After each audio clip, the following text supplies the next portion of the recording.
Well, I don't know, with an introduction like that, I'm afraid I'm being oversold a little bit. Thank you all for coming, and I want to express my gratitude for this festival and for being able to participate. In many ways, this festival seems like it's the perfect thing, the thing exactly that we need in Mormonism, and especially here in New York City. I want to talk a little bit about the soil. You know, one of the criticisms that I often hear about Mormon art is that it's not good enough. But I think part of the problem isn't necessarily how good the art is. One of the things you have to remember when you're talking about art is it takes a lot of bad art to produce good art. In fact, I'd say there's a pretty strong correlation there. And every Mormon artist, every artist that you know, will tell you how much time they have to spend producing bad art before they can finally get to producing good art. I think this also applies to a culture as a whole. We have to produce a lot of bad art before our culture can produce a lot of good art also. Art, once an artist is finished with it, gets thrown out on the soil of our lives. We experience it, and the type of soil that art receives, that it lands on, makes a big difference. To talk a little about this, I want to tell the story of Corianton.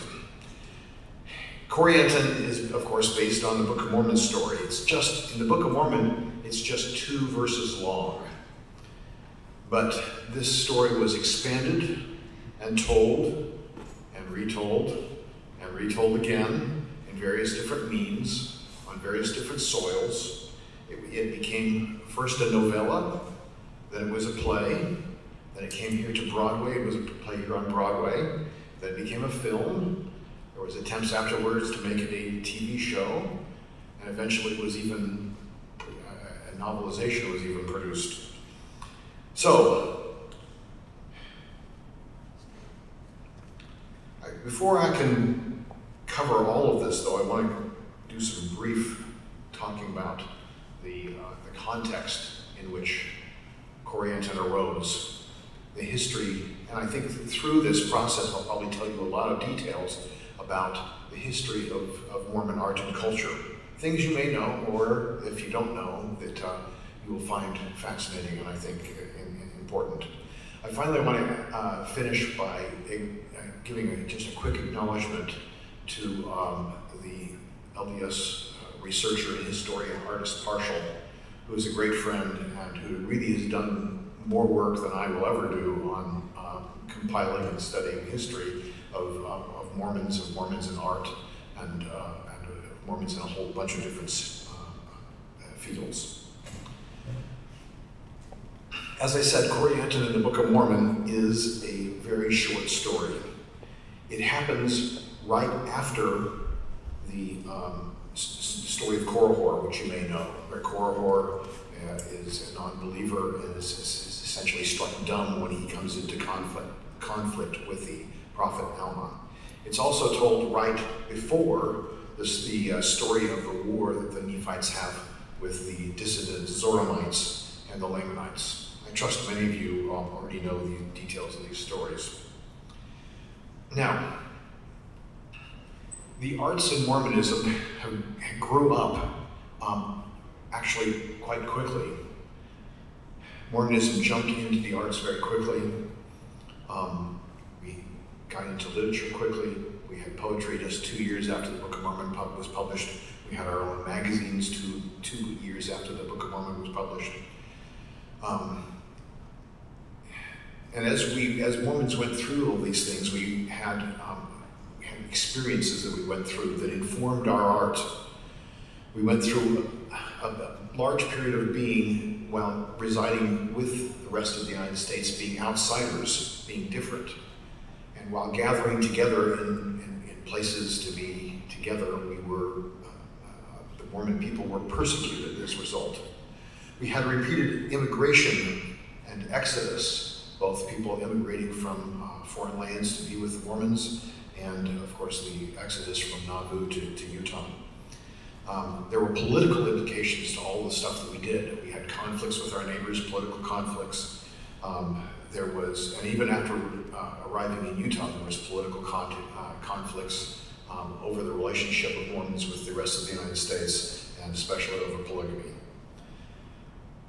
I don't want to bore you too much with all the details of all of this, but alongside the various literary firsts that Mormons had, hymns, poetry, fiction, we also had resources that we developed to be able to produce these things. We had, not only was there publishing, there was periodicals that we produced. By the 1840s, we had a press that we could produce our own stuff on. By the 1840s, we had actors. Mormon actors were active. We had theater. We had, by the Utah period, we had book presses. We had the editors able to do all of these things. This is important, I think, for our story. Now, I want to also mention probably the premier venue for theater. Theater is important to this story in Utah, which was built in 1862. I don't know how much of you know about the Salt Lake Theater, but it wasn't the first theater in Utah, but it was probably the best that existed for all of the Utah period till 1900 or so. And the reason we had a theater so quickly, I think, is because of the experience that Mormons had at Nauvoo. You might have heard that Brigham Young actually acted in a production of the play Pizarro that was done in Nauvoo. And this theater that Brigham Young saw built in Salt Lake City in 1862 became essentially the only theater of interest between Chicago and San Francisco. And so when plays would go on national tours of any kind at all, one of the stops that they always did was in Salt Lake to perform in the Salt Lake Theater. And as a result of this, there was a certain amount of theatrical resources that were developed. Sorry, I'm getting looks that make it seem like I got the wrong slide up or something. So you had, as a result of the Salt Lake Theater and of the theater in Utah, you had actors, you had scenery people, you had set design, you had costume people. The theater led to a whole group of resources that wouldn't have been there otherwise. Now, in the 1880s, as the church was going through a period of intense persecution, as the practice of polygamy had become intolerable to the rest of the nation, we had a second generation of Mormons arise. During the first generation, especially the first part of the time in Utah, there was a reaction to, that was common in the United States, to literature in general, especially to fictions, novels. Novels were not looked on kindly. Parley P. Pratt in 1853 said, "We have no time to spend in reading novels or false things. Read the best books, the Bible, the Book of Mormon, the Doctrine and Covenants, and those things that contain truth." In 1862, Brigham Young said, "Novel reading," he damned it with faint praise, I think. He said, "Is it profitable? I would rather that persons read novels than read nothing." In spite of all this preaching against fiction, against novels, it really wasn't working. In the mails that were coming from the rest of the United States, novels arrived. When the railroad reached Utah in 1869, it only increased. In fact, you had a flood of materials, magazines, and novels that the church didn't think was all that profitable for members of the church to engage in. So in 1888, Orson F. Whitney, who's on the left of the screen here, Orson F. Whitney gave a talk. He was at this point the head of the Young Men's Mutual Improvement Association. The talk was entitled Home Literature. And in the talk, Orson F. Whitney said, "This isn't working," essentially. He said, "Instead of prohibiting novel reading, what we need to do is we need to have a literature of our own." And as a result of this, he started what is known today as the home literature movement in Mormonism, where we produced and wrote short stories and even novels destined for a Mormon audience for the first time. In the talk, Whitney says, "Choose between the false and true, between the unreal and the genuine. Seek ye out of the best books, the best newspapers, words of wisdom. Write for the papers, write for the magazines, especially our home publications. Subscribe to them and read them. Make books yourselves that shall not only be a credit to you and to the land and people that produced you, but likewise a boon and benefaction to mankind." Susie Young Gates, who's in the center here, was in 1888 was the head of the editor of the Young Women's Journal. And in the Young Women's Journal, she wrote, "Novels are true or false according to the way they picture life. If characters, events, and scenes are unnatural, then the story may be said to be false and is hurtful, inasmuch as it creates ideals that can never be realized, and often brings sorrow and disappointment in life. Such are the novels against which our girls are properly warned.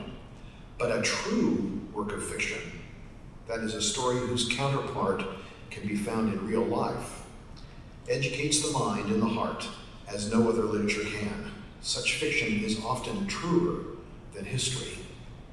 So you see the kind of intellectual change that's happening here. B.H. Roberts, in the same year of 1888, 89, wrote an essay called Legitimate Fiction. And he said in it, "What in the main I wish to call attention to is the fact that it is becoming generally recognized that the medium of fiction is the most effectual means of attracting the attention of the general public and instructing them. The dry facts of a theory respecting social reform must be made to live in persons and work out the results desired. The essayist is a character of the past. The novelist of a certain type is taking his place." So this home literature that was launched at this point in time became the dominant form of Mormon literature, and it sought to bridge the gap between what they saw as something evil in the world and something that could enhance and inspire the lives of members of the church.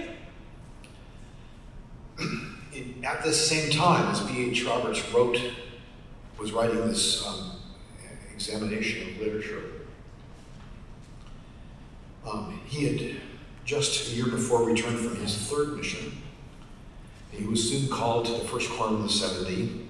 He was 32, and in that same year he also married his second wife. So Roberts tried his own hand in fiction. He put his money where his mouth is. He wrote a short story called A Story of Zarahemla, which I have to say wasn't all that great. He then published in 5 installments this story, this novella, called Corianton. In his novella, Corianton, Roberts conflates the stories in the Book of Mormon. He starts with the story of Korihor, and then he melds this into a political story, really, about Corianton and his attempts to reconcile himself with his father and go out to be with the mission to the Zoramites. In the story, Roberts actually puts kind of a parallel between Korihor and Corianton, as they are both finding ways of reconciling their faith and their doubts. The novella was probably better than average for most of the home literature movement, and I actually enjoyed reading it quite a bit.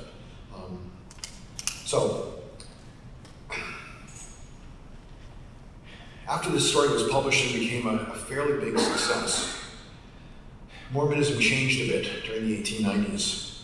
We have, of course, the manifesto that President Wilford Woodruff issued in 1890. The church also, as this happened, took kind of an outward turn. They started looking out at the rest of the world and trying to find ways of connecting with the rest of the world. We had statehood in 1896, and Mormons were publishing novels. Probably the most famous novel of the 1890s was a novel called Added Upon, written by Nephi Anderson. You may not have heard of it. It's what we call a plan of salvation story. It tells a family going through what we as Mormons understand is the plan of salvation. And it's probably one of the influences to the popular play, at least when I was young, Saturday's Warrior, which is also a plan of salvation story. So, sometime before 1902, a young school teacher in Richfield, Utah, with the somewhat unusual and difficult name of Orestes Utah Bean, which if you haven't realized yet, if you reduce his first two names to his initials, you get, oh, you Bean? Anyway,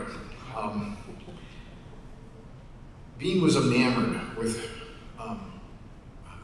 Corianton, with B.H. Roberts' novel. He combined the story that Roberts told with elements of another story that was somewhat popular, which I won't go into too much because it's really not that great. It was called The Ship of Haggith by Julia MacDonald, and MacDonald tried to tell what happened next in the Corianton story. So Bean took these two stories, melded them together, and created a melodramatic play that included a love interest for Corianton, a woman named Aurelia, that was brought over from the MacDonald story. In the play, Bean also includes more of the political and military conflict than Roberts had in his original story.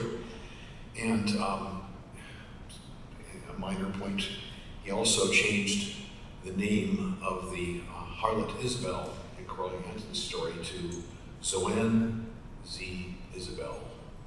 Remember that because we'll come back to it. He convinced a Logan-based entrepreneur, George Blair, to produce the play and brought in experienced actors from New York, actors with a national name, including Joseph Haworth, who you see here in the picture, and the future Broadway star Thace Magraine, who played Aurelia.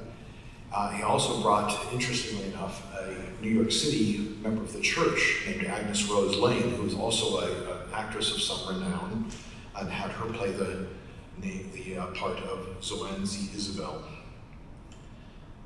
For some reason that I don't know, Blair declined to use a lot of the theatrical materials and resources that were available in Utah.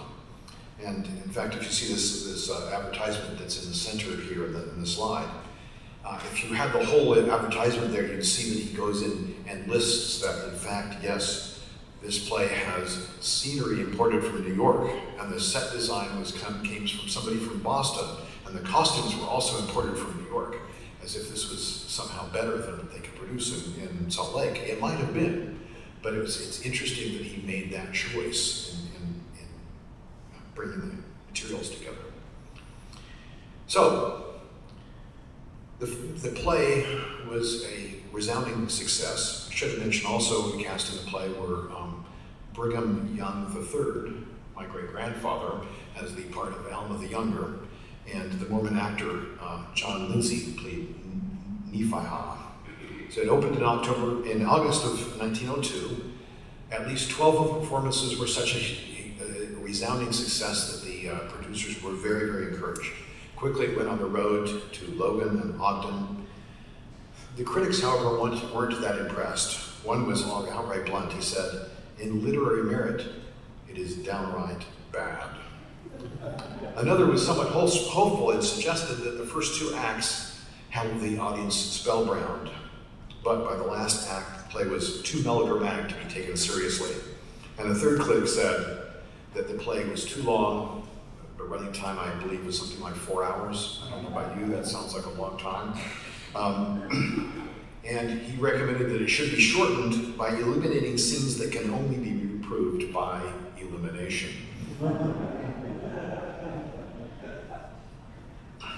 Now, they, of course, given the success, tried to take this on the road. They went It tried to broaden the audience by taking it first to Denver, then Helen, Montana, then Omaha, then Kansas City, and in all these places, audiences failed to materialize. I think you might guess why.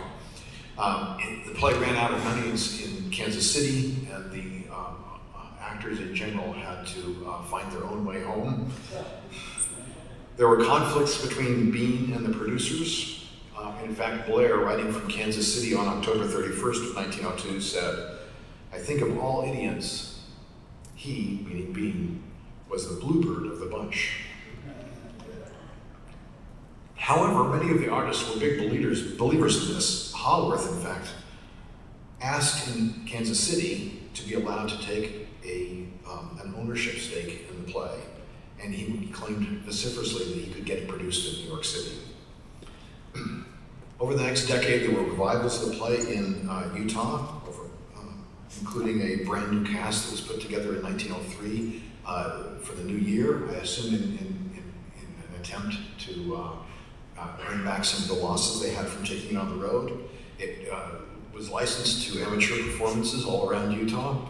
It was revived again in 1909, and I even have a picture of a 1918 Salt Lake City amateur performance that was done years later.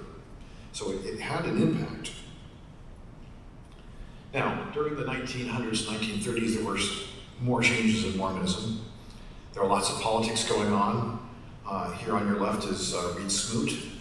In 1904, there was the political issues of the seatings over whether Reed Smoot would be given a seat in the United States Senate. In this time also, a few years later, you had periodical attacks in the different magazines and newspapers across the country that were initiated and encouraged by Frank Cannon. That's who's kind of the other picture here. And that had an effect on Mormonism, has a little bit of an effect on our story. Also during this period, you have the development of film, and Mormons were not, didn't hesitate too much to get involved. You have the development of the first filmmaking efforts in Utah, and the rise of theaters to show films in Utah. Important to this were a couple of brothers, Lester and Byron Park, who owned a small series of film theaters in Utah at this point in time. By the end of this period, the Salt Lake Theater, the church felt like it was no longer important to its message and was not really needed for the audience there in Utah, and so it was torn down in 1928. Now, Orestes Bean, as a person, was nothing if he wasn't persistent. In 1912, he opened an office here in New York City and was anxious to get his play produced on Broadway. During this whole time period from 1902 to 1912, he'd worked a lot on the script. He'd gotten a lot of feedback, changed a lot of things. I think it had probably gotten better, but it was still Orestes' baby, and I think he resisted a lot of changes. He got an agent to help him, and by the summer of 1912, they were really quite far along in getting it ready. They changed the name. It was not called Corianton. It was instead called An Aztec Romance. I'm assuming that this was at least in part because of the newspaper attacks and the general idea of what Mormonism is at this time. Again, they brought well-known actors in to play parts. Robert Warwick played Corianton. That's Minnie Titelbrun played Zonzi Isabel. And it opened on the 16th of September 1912 in the Manhattan Opera House, which is on West 31st Street between 8th and 9th Avenues. Now, I haven't been in the Manhattan Opera House. It's called the Manhattan Center now. It's apparently a rather large building. It was originally constructed as an opera house. And from the pictures I saw online, it looks like it might have seated as much as 2,000 people. So it was a huge place. Obviously, they were not taking any small efforts in getting this thing produced. The reaction to the play, however, was poor. One critic called it Ben-Hur minus the chariot race. Another called it a mixture of Shakespeare and the Bowery. The New York Times said, it's sound and fury signifying nothing. And the Brooklyn Eagle gave perhaps my favorite quote on it. It said, Orestes Beans did it. Now perhaps he is sorry he did it. Well, the play went on for a total of about 8 performances and closed. And there's kind of a break in our story at this point. I don't know exactly all the things that happened, but during this 15, 16-year pause, sometime in the early part of this, Orestes Bean got married. He married a woman named Effie Sweeney Bond sometime before 1918. And in 1918, on a draft registration, he listed his residence as 94th Street and Broadway, and his profession as an inventor. And he did actually invent some things. I came across a patent application, so he wasn't lying. And he made his way through life, and we don't hear a lot from Orestes until 1928. And I think it's interesting to note because his wife, Effie, died in 1927.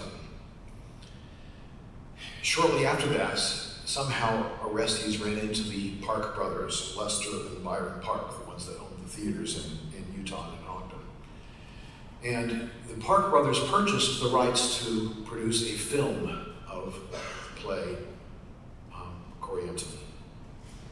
They then went on tour, especially around Utah, with an unusual figure, a man named Napoleon Hill, who was at this point in time running around the country promoting his book called The Laws of Success.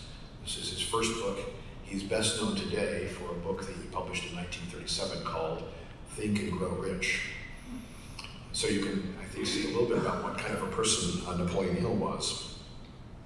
Their efforts at raising the money were ultimately successful in spite of the stock market crash of October of 1929.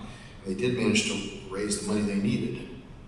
They hired a retired film director named Wilfred North to direct the show. And again, the show involved veteran non-Mormon actors, Herschel Mayle, Lillian Savin, Joseph W. Smiley, among others. I assume sometime while he was out raising money for the film, Orestes Bean ran into the younger sister of one of the girls that was in the production in 1902. Her name was, well, it's a mouthful, Edavine Hoots. They married in May of 1930, right during the middle of the filming, which was happening just across the river here in Fort Lee, New Jersey. Some of you who are film buffs may know that Fort Lee, New Jersey was the Hollywood before Hollywood came along. But in the 1920s, most of the film studios moved out to Hollywood. And so Fort Lee, New Jersey had excess capacity, and it was easy to get films done fairly cheaply in Fort Lee. While Bean was gone, apparently getting married, Wilfred North pulled in a New York City burlesque dancer named Bunny Weldon and her Greenwich Village dancing girls, and had them come in to play the supporting actresses, supporting parts of the other prostitutes and girls that hung out with Zonzi Isabel. So I should say that this film is right on the cusp of what was known as the Hays Code, which was the first attempt that Hollywood made at censoring and managing the process of whether or not things could show up in film. And so before 1934, when they actually started enforcing the Hays Code in a substantial way, you had in mainstream movies all sorts of problems that we would find difficult today, like nudity and so on and so forth. So because of this, the Wilfred North didn't feel too much restrictions in how he presented Corianton. I didn't include in this presentation a lot of this kind of stuff for, I think, hopefully obvious reasons. But it's not 2.5 minutes into the film when they start presenting the running text, giving you the background and the context information you need to be able to enjoy the film. And they have, of course, a lovely young woman pulling back a curtain that's showing this rolling text, and it looks, to my eyes at least, as if she's topless. So I'm not sure how well that went over in October of 1931 when the film opened in Salt Lake City. It did open in October of 1931, and that was chosen on purpose because it was conference time and they'd get a bigger audience. Not sure how wise that was in retrospect, but they did. And let me kind of give you a little bit of a reaction to this. I have a clip from the film here. This is, hopefully, I think it's about 3 minutes long.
Enough of that.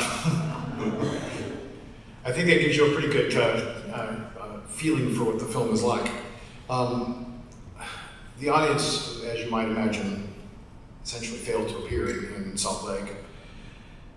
The film was a failure. As you know, films are expensive to make, and so there were lawsuits after the film. They dragged on for 6 years or so as people tried to blame other people for whose fault it was that the film failed. Lester Park, one of the producers, took his copies of the film and the related materials that he had and went to a farm that he apparently owned in North Carolina and put them away in the barn. Despite the failure, Edavine Holtz Bean, Orestes' new wife, legally changed her name to Zoanne and went by it for the rest of her life. She and Bean moved to California in 1934, and Bean was noted when he was teaching in Sunday school there for actually quoting from his play as if it was part of the scripture. Fortunately, that didn't last too long. Bean passed away in 1937, but his wife, Zoanne, lived until the 1960s. I'll get back to that. Since the film Corianton, home literature continued for a while. It was principally through the 1940s in magazines like the Relief Society magazine in the Improvement era. But because its purpose was so oriented towards supporting the gospel and teaching gospel principles, that there rose up a lost generation of Mormon writers, people like Artist Fisher, whose novel in the middle of here, The Children of God, won the Harper Prize. Virginia Sorensen is another of the authors in this time, and Paul Bailey. They're rather important. Their works are actually quite good. In the realm of theater, on the other hand, Mormon theater actually went through quite a renaissance period following the film. The Mutual Improvement Association, the church's group for both the youth and the young adults, had a long-term policy from the 1920s through the 1960s in which every MIA was supposed to put on a play every year. And in order to do that, the MIA produced a book of plays in which they purchased from the rights from Broadway, usually, to short, reasonably easily done plays, and then provided the books to the different MIA ward and branch MIAs throughout the church, so that they had some material to produce their plays. By the 1940s, mid to late 1940s, the MIA Book of Plays usually included a play by a Mormon playwright. It was through this that I think somewhat well-known play, Promised Valley, which was performed in Utah for ages and ages and ages, was started. This heritage then led directly to the plays of the 1970s that many of us will remember, I think, still, especially Saturday's Warrior, but also The Order is Love, My Turn on Earth, and those things. So, now, let's not go there quite yet. Now, I want to kind of wrap this up by finishing off the story of Corianton and what happened to it. Zone Bean tried to get her husband's play produced over and over again. She tried to get it made into a television story, a television production. She was unable to convince anyone in Hollywood to do so. Frustrated in that, she actually took the story and wrote a novelization of it. We know that this happened because a copy of the novelization is located in the Church History Library. It was never published, however, never was able to get any traction. The film itself was, as many films from the 1930s are wont to have happened, it was thought lost. No one had seen a copy. While we were able to come across copies of the original novella and copies of the play, which was published in book form, the film was gone. Until one day when a young man started fishing around in North Carolina in his grandfather's barn, and actually came across the materials. Now, the young man is somebody we know fairly well.